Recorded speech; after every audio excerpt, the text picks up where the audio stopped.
Hello and welcome back to Aetheral Space 5.16. Wow.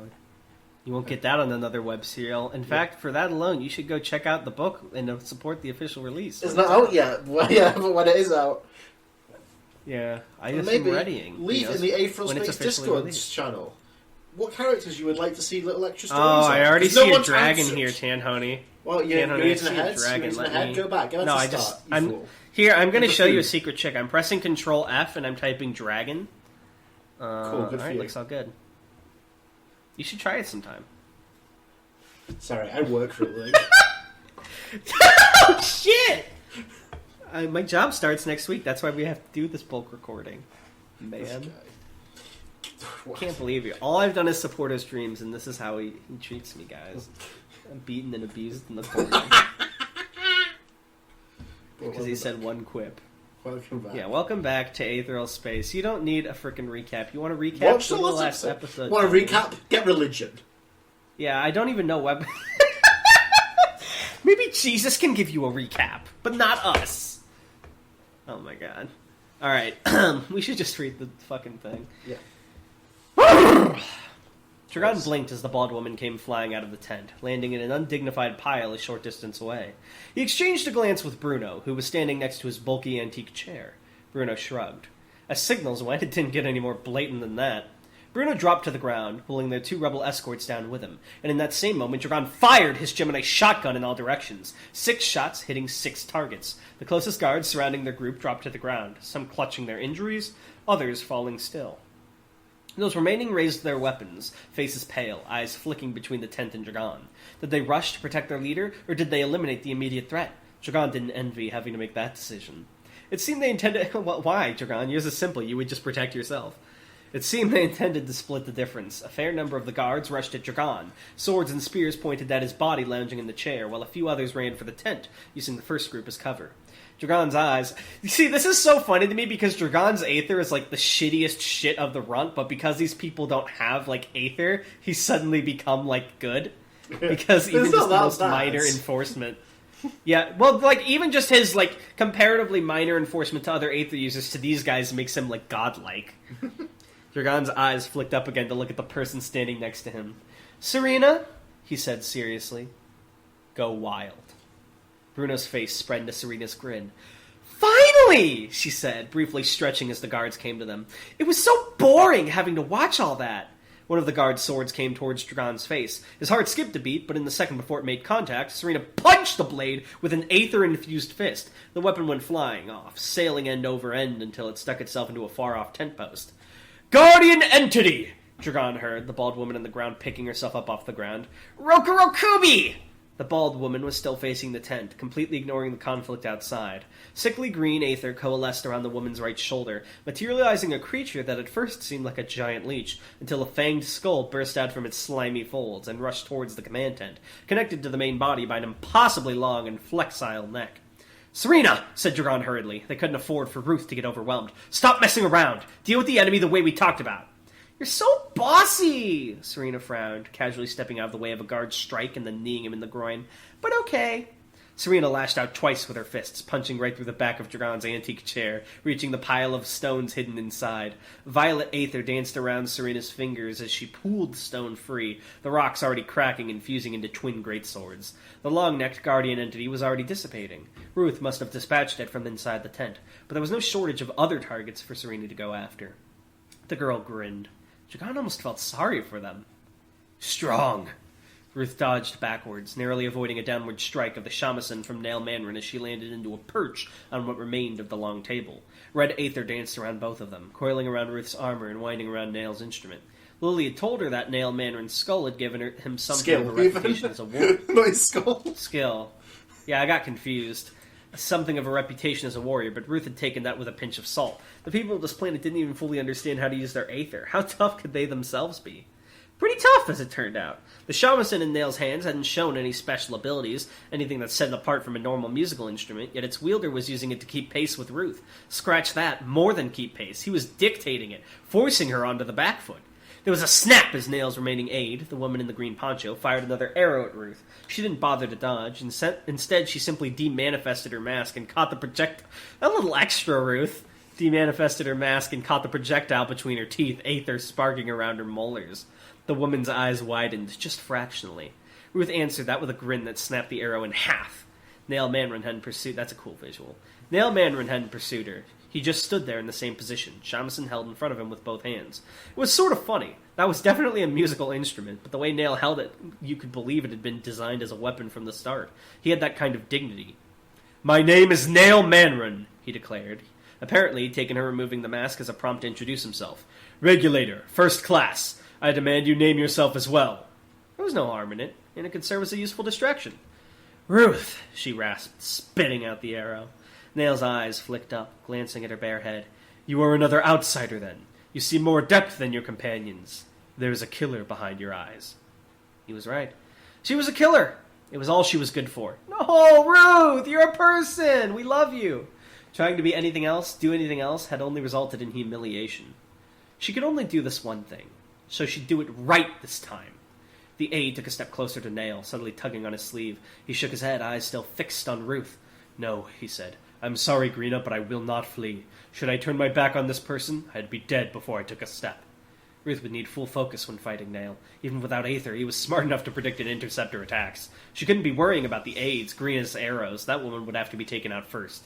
Sneak attack. That was what Dragon would do. "Now," Nail began, only to be interrupted with a flash of movement from Ruth. He hurriedly raised his shamisen to block the incoming blow, but Ruth hadn't rushed at him. She'd spun on the spot and hurled something at Greena with all her strength. Her armor was modular. Each set could be manifested and demanifested piece by piece, plate by plate. There was nothing stopping her from, for example, manifesting her clawed boot in her hand instead of on her foot. Nothing at all. Greena dropped to the ground, and the clawed boot shredded through her cloak instead, ripping through the wall of the tent on the way out. She hadn't hit her target, but this was the distraction Ruth needed. She launched herself towards Greena, claws bared, an unconscious growl trickling from her throat as she prepared to gut her enemy. Jesus Christ. To feel warm meat on cold steel, to know what it was to fulfill her purpose once again. The hairs on the back of her neck stood on end. Danger. 2 attacks came for her at once. The first originated from Greena. As she fell to the ground, turning over in the air, the woman had the presence of mind to point her arm towards the incoming Ruth, and just under the sleeve of that arm, Ruth could see the telltale glint of a metal barrel, a hidden weapon. Ruth jumped backwards at the last moment, narrowly avoiding the gust of flame that burst forth from Greena's concealed flamethrower. The fire tickled the ceiling of the tent, already beginning to spread, and Ruth felt the heat on her face, both from the flames itself and the shame of her inattentiveness. She should have noticed an obvious sneak attack like that. What she did notice, however, was the second attack coming for her. The head of Nail's shamisen aimed right for her skull. I think you misspelled shamisen there, buddy. That's my mistake. With the strength and speed with which it was moving, she couldn't be certain that her aether would hold.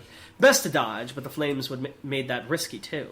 Ruth ducked down, and the shamisen passed over her head. What the heck? At some point, I must have at a point been convinced I knew how to spell shamisen. You know what? I can't even be mean to you because you rushed this out just for my sake, so I can't believe that much. Passed over her head, wood brushing over her hair. At the same time, she rolled off to the side, narrowly avoiding a brutal kick from Greena. Their teamwork was impeccable. It was almost like Nail and his subordinate could read each other's, you might need an apostrophe there, minds. They knew each other well, at the very least. She had to throw them off, then. For a moment, Ruth danced crazy, executing 6 feints in a single second before finally leaping off to the side and lunging for Nail's throat. He wasn't even facing her anymore, unable to keep up with the speed of her movements, his neck wide open. A single nick of her claws and this fight would be over, and this awful feeling in her stomach would finally go away.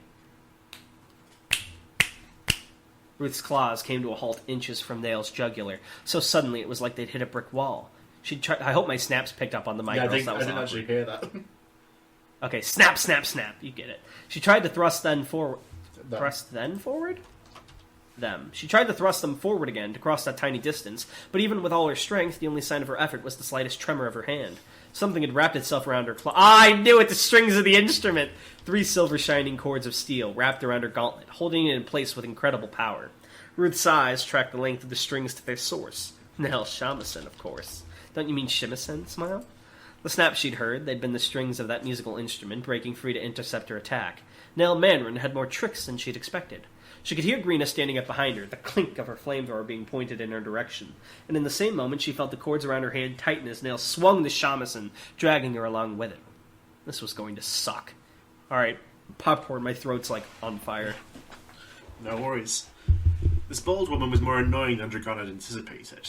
When the Argent entity on her shoulder had dissipated, Dragon had assumed that was it, one threat neutralised, but that wasn't the case at all. The leech thing had reappeared, this time focused on Serena, regrowing its head every time the girl inevitably beheaded it.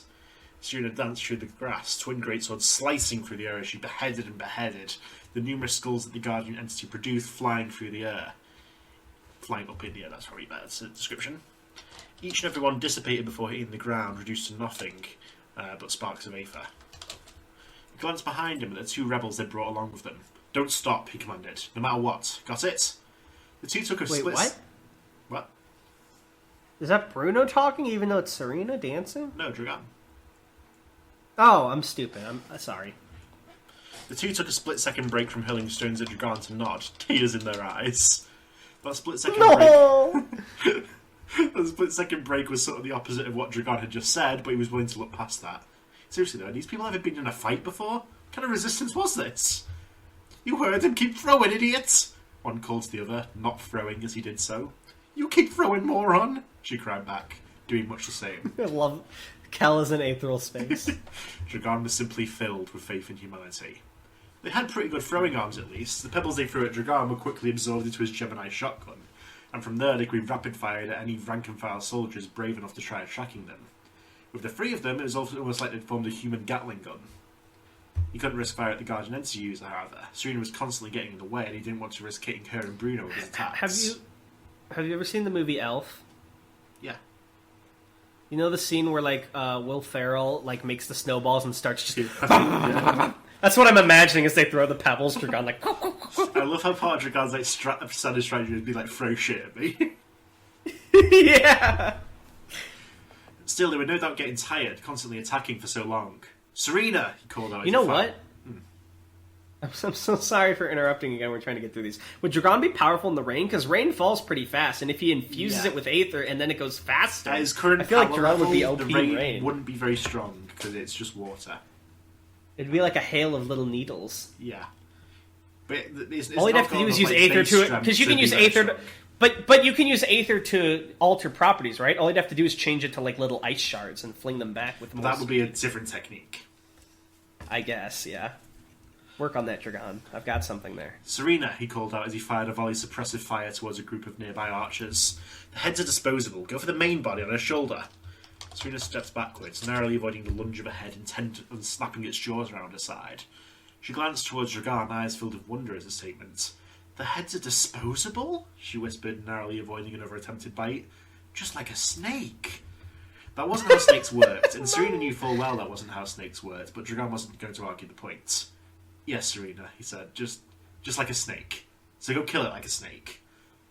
She snapped a brief salute and charged towards the bold woman, swords dragging in the mud behind her. Dragon could see where she got the comparison with a snake, though. The way the Guardian entity stretched and flexed through the air, the way it snapped and lunged, even the fangs protruding from its mouth, they were all rather serpentine. The fangs, too, almost reminded him of... Oh. Another piece of the puzzle clicked together in his head, and he had a good idea where he'd find the next one. All it required was a pinch of suicidal confidence. Serena, he called out again. Hold up a sec. The girl skid to a halt, mud flying up behind her. She looks back at Dragon curiously, and even her opponent cast a glance in his direction. Change of plans, he said, rising from what was left of his seat on shaky, uncertain legs. I'll take care of this one. Get comfy.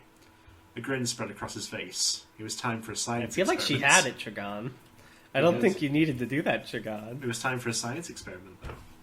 See, now that Dragon has a crumb of power over other people instead of being the weakest link, he's abusing it to all shit. It's like, let me handle this. These guys aren't a threat. But it's time for a science experiment. Call me Frankenstein. Lemon bomb. Oh my god. Well, that was another great Aetheral Space, Tanhony. Just well done. How do you do it? Thank you. I wrote this today, actually. I know, he did it for me because I told him... He's I asked said, me this Tanhony, morning. I'd really like to... I told him... And I was like, but sir, we don't have free Aetheral spaces. I know. I told him, I was like, Tanhony, I really want to get all of these done today so I can have my birthday free. And Tanhony said, just for you, I'll do it. So he's officially paid me back for fucking me up for Among Us article. We're officially even. I was like, I can't write that faster, and he grabbed me by the head. And have you seen like Game of Thrones? What happens to the guy in that? He just crushed my skull. I've never seen Game of Thrones. Well, I thought I was going to be like, yes, you can, because you absolutely write that fast all the time. On a regular basis. In fact, I think you probably more often write things within a day than, like, several days. Only SCPs. Yeah. Alright, well, thank you guys for reading along. This series is awesome, and I love it, and I want to see it become good. Not that it's like, you know what I mean, like, become well-loved, and, I want Aetheral Space to be a household name. People are like, oh, the big three. Star Wars, Aetheral Space, and Dune. Those are the three kings of science fiction. Oh, maybe. This isn't even science fiction. This is really more like fantasy. It's science fantasy is what I call it. Alright. Alright, bye! Bye!